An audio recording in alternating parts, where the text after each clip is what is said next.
Welcome to the bird media. నేను మీ Pawan Krishnamurthy. IndiGo వాడు చేసినటువంటి తప్పులకి ప్రభుత్వాన్ని, డీజీసీఏని ఆర్ఎల్స్ పౌర విమానయాన శాఖ మంత్రిని ఎందుకని తప్పుపట్టాలి? చేసింది ఒక కంపెనీ తప్పు. వాడు చేసినటువంటి దానికి ప్రయాణికులు ఇబ్బంది పడుతున్నారు అంటే పాలసీలు ఎన్నో తీసుకొచ్చారు. దాని పరంగా మిగతావన్నీ కూడా దాదాపు 18 నెలల నోటీస్ పీరియడ్ అనేది ఇచ్చి మొత్తం అందరూ కూడా పైలట్లను సమకూర్చుకోండి, మీకు కావాల్సిన ఎక్విప్మెంట్ సమకూర్చుకోండి, ఇవన్నీ రూల్స్ అండ్ రెగ్యులేషన్స్ మారుతాయని చాలా స్పష్టంగా చెప్పారు. చెప్పిన తర్వాత కూడా నేను చెయ్యను, నాకున్న దాంట్లో నేను వాడేసుకుంటాను టు ద మ్యాక్సిమం అని చెప్పి చివరాఖరికి వచ్చే సాచురేషన్ పాయింట్కి వచ్చేసిన తర్వాత చేతులు ఎత్తేస్తే దాన్ని ఇండిగో అంటారు. దాన్ని కట్టడి చేసే వ్యక్తిని రామ్మోహన్ నాయుడు అంటారు, పౌర విమానయాన శాఖ మంత్రి.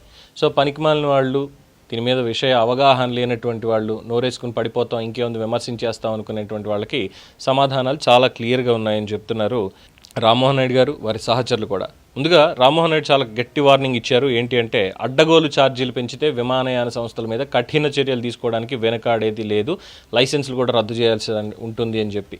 ఇండిగోకి సంబంధించినటువంటి అంశంలో కొన్ని నిర్ణయాత్మక ఎయిర్లైన్స్లో నెలకొన్న కార్యాచరణ అంతరాయాలను ఆసరాగా చేసుకుని మరికొన్ని విమానయాన సంస్థలు టికెట్ ధరలను అసాధారణంగా పెంచినట్టు వచ్చిన ఫిర్యాదుల మీద తీవ్రంగా పరిగణిస్తూ ప్రయాణికులను ఆర్థిక దోపిడీ నుంచి కాపాడేందుకు నియంత్రణ అధికారాలను ఉపయోగించాలని చెప్పి నిర్ణయించుకున్నారు. ఇందులో భాగంగా ప్రభావితమైన అన్ని మార్గాల్లో విమాన ఛార్జీలు న్యాయబద్ధంగా, సహేతుకంగా ఉండేలా చూడడానికి కఠినమైన చర్యలు చేపట్టారు.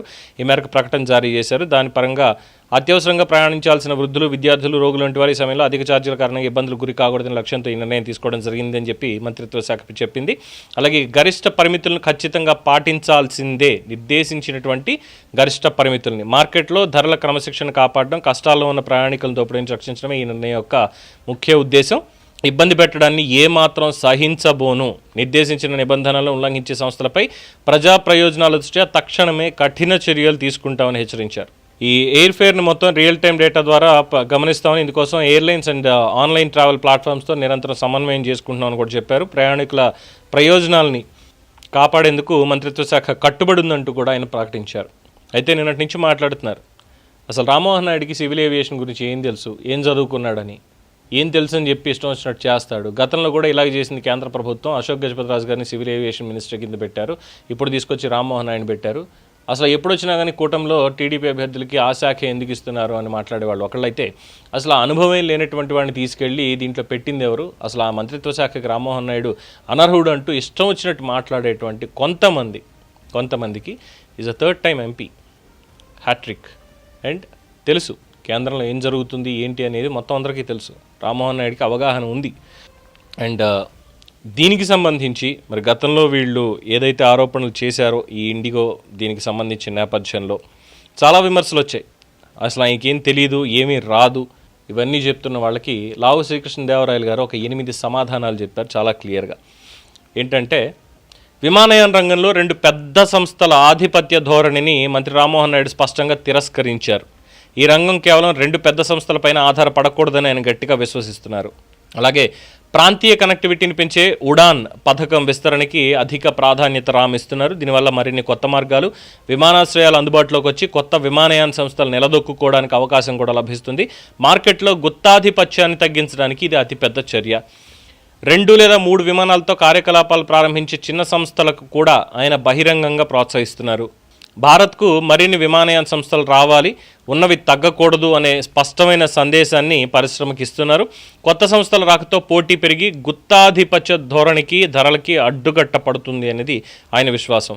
కొత్త ఆపరేటర్లు సులభంగా కార్యకలాపాలు ప్రారంభించేందుకు వీలుగా నియంత్రణ, విధానపరమైన సౌలభ్యాన్ని కల్పించేందుకు మద్దతు ఇస్తున్నారు.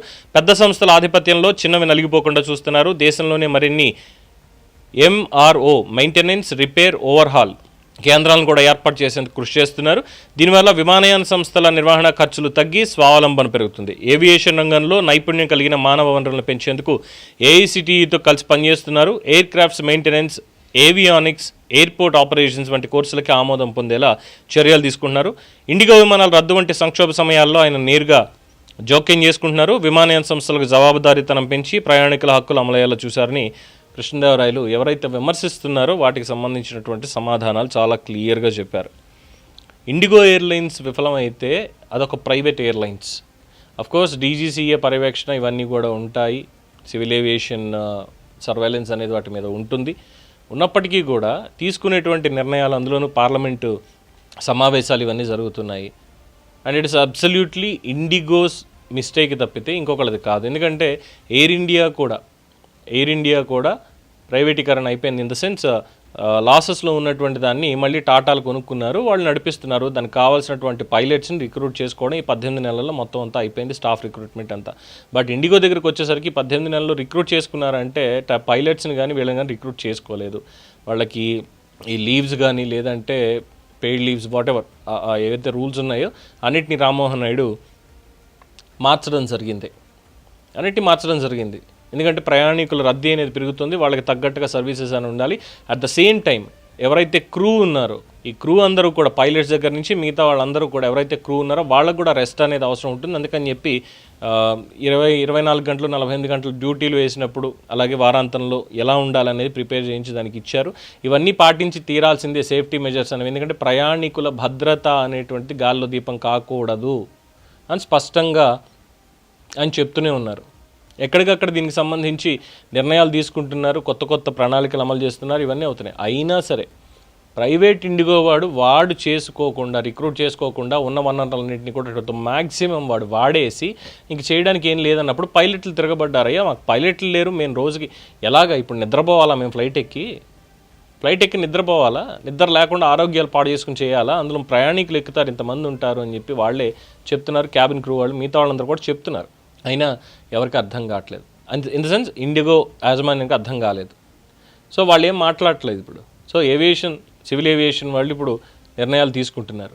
అలాగే మిగతా ఏవియేషన్ ఇండస్ట్రీలో ఉన్నటువంటి మిగతా ప్లేయర్స్ అందరికీ కూడా హెచ్చరికలు జారీ చేశారు. ఇష్టారీతిన మీరు రేట్లు పెంచేస్తానంటే కుదిరే పని కాదు ఇది. ఇప్పుడు ఉన్నటువంటి సంక్షోభం అది ఎవరి వల్ల వచ్చినప్పటికీ కూడా మా ఇష్టం, మా రేట్లు మేము పెంచుకుంటాం, ఎవడో తప్పు చేస్తే దానికి మాకేంటి సంబంధం అని మాట్లాడే వాళ్ళు ఉంటే డెఫినెట్గా చర్యలు తీసుకుంటాం, మేము చెప్పినటువంటి రీతిలోనే దీన్ని నడిపించాలని. అండ్ ఇండిగో మళ్ళీ రికవర్ అవ్వడానికి ఎన్నేళ్ళు పడుతుంది ఏంటి అంటే మినిమం ఒక 2 నెలలు మినిమం చెప్తున్నారు. మినిమం 2 నెలలు నార్మల్ స్టేజ్కి రావడం కోసం పడుతుంది. ఓవరాల్గా అవ్వాలంటే ఇంకో 2 ఏళ్ళ టైం పడుతుంది ఇండిగోకి. అప్పటివరకు ఈ తిప్పలు తప్పేలా లేవు. దాదాపు 1000కి పైగా విమానాలు ఎక్కడికక్కడ క్యాన్సిల్ అయిపోతున్నాయి. ఇది జరుగుతున్నటువంటిది. ఆల్రెడీ సుప్రీంకోర్టు కూడా దీనికి చేరింది. ఏకంగా 1000 విమానాలు రద్దు చేశారు దేశవ్యాప్తంగా ఈ రకమైనటువంటివి నిన్న ఒక్కరోజే అని చెప్పి సుప్రీంకోర్టుకి వెళ్తే విచారణ ఇంకా జరుగుతోంది. సో రామ్మోహన్ నాయుడిని విమర్శించడానికి టార్గెటెడ్గా పెట్టుకుని రెడీగా ఉన్నటువంటి వాళ్ళందరూ stop that non sense immediately. ఎందుకంటే క్లియర్ కట్గా తెలుస్తున్నాయి ఏం జరుగుతోంది అనేది, ఎవరి మిస్టేక్ అన్నటువంటిది. అలాగే నిన్న తెలిసినటువంటి ఇంకొక విషయం, డీజీసీఏకి ఇప్పుడు పనిచేసేటువంటి ఎవరైతే ప్రధాన అధికారి ఉన్నారో అతను ట్రాన్స్ఫర్ చేయండి, ఆ డిపార్ట్మెంట్కి తగినటువంటి వ్యక్తి కాదు అని కూడా అంటున్నారు. బికాస్ ఆయన చదువుకున్నటువంటి చదువు వేరు, చేసేటువంటి పని వేరు అని చెప్పి కొంతమంది కామెంట్ కూడా చేశారు. సో అక్కడ ప్రక్షాళన కూడా జరగాలి అనేది కోరుకుంటున్నారు. అట్ ద సేమ్ టైం ప్రయాణం సాఫీగా సాగడానికి ఏం చేయాలో చర్యలు తీసుకోండి అని మంత్రి గారిని కోరుతున్నారు. రామ్మోహన్ నాయుడిని మాట్లాడితే విమర్శించడం ఈ మధ్య ఎక్కువైపోతుంది. చాలా గట్టిగా సమాధానాలు చెప్తూనే ఉన్నాడు, ఎక్కడికక్కడ ఆయన ప్రూవ్ చేసుకుంటున్నాడు, అన్నీ జరుగుతున్నాయి. బట్ ఈ వ్యతిరేకత ఆయన మీద ఈ తప్పుడు విమర్శలు ఎక్కడా ఆగట్లేదు. వాటన్నిటికీ త్వరలోనే ఫుల్ స్టాప్ పడుతుందని ఆశిద్దాం. దీని మీద మీ అభిప్రాయాన్ని కామెంట్స్ రూపంలో తెలియజేయండి. చూస్తూనే ఉండండి ది బర్డ్ మీడియా.